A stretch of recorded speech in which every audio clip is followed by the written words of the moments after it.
Welcome to our channel. Today we how to log into Walmart Seller Center, manage marketplace orders step by step clearly. Open your web browser and make sure you have a stable internet connection. In the address bar, type seller.walmart.com and press enter. On the Walmart Seller Center page, locate the Sign In button on the top right area. Click Sign In to open the login screen. Enter your registered email address in the username or email field.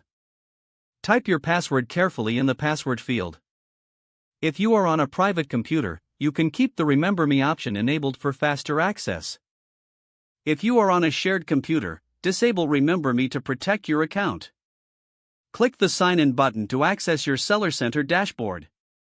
If you see a verification step, complete the two-step verification using your phone or Authenticator app. If you forgot your password, click Forgot Password and follow the reset instructions sent to your email. After logging in, confirm you are on the home or dashboard page. From the left navigation menu, find and click Orders. Choose Manage Orders to view all order activity in one place. Use the date range filter to narrow results to today, this week, or a custom period. Use the order status filters to separate unshipped, shipped, canceled, and returned orders. Click an order number to open the full order details page. Review the customer information, items, quantities, and shipping method carefully. If the order is ready to ship, select Confirm Shipment or Ship Order depending on your interface. Enter the carrier name, tracking number, and shipping date accurately.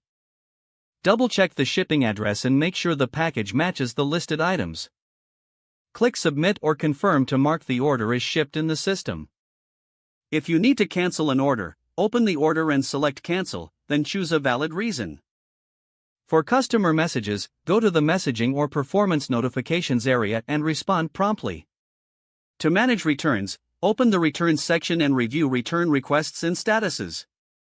Download order reports by using the Reports or Download option if you need a CSV file for bookkeeping. Always log out when finished by clicking your profile name and selecting Sign Out. If login fails repeatedly, clear browser cache or try an incognito window and verify your credentials. Don't forget to like this video and subscribe to our channel for more step-by-step tech guides.